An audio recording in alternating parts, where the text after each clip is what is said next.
This is the first in a series of lessons on a type of hand quilting called BigStitch.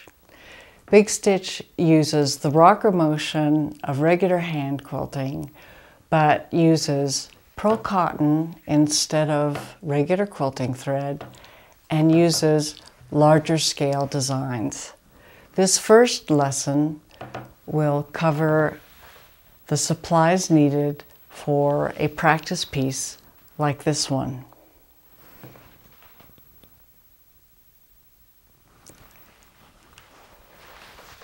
First, you'll need a quilt sandwich, 22 inches by 22 inches.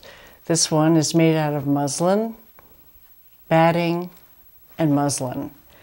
It needs to be hand basted.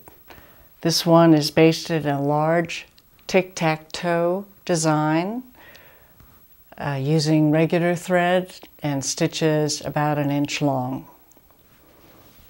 Also, you'll need a quilting hoop.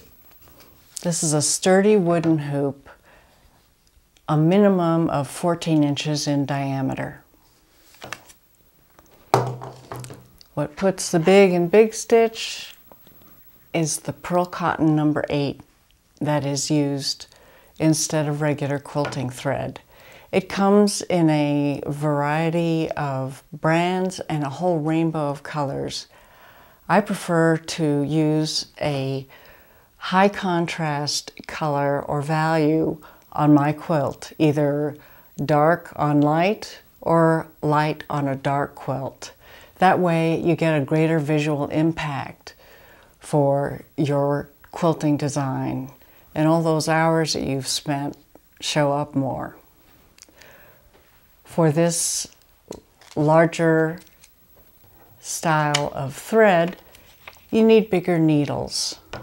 These are number 7 quilting betweens. To help get that thread through the needle, you'll need a wire type of needle threader such as this.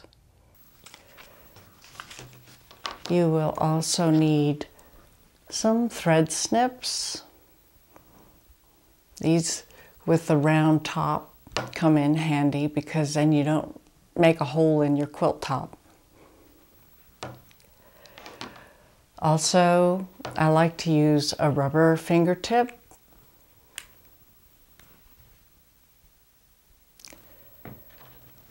And a quilting thimble. More about that later.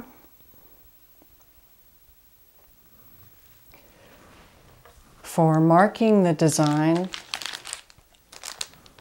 on your practice piece, I prefer to use chalk pencils.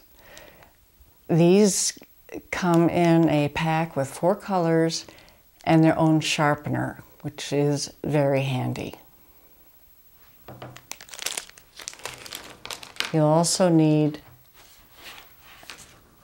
a template for your quilting design to mark around. This one was hand cut out of acetate.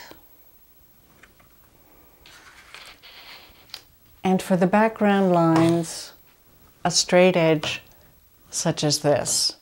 Rotary cutting rulers come in very handy. Now you're all set to start BigStitching.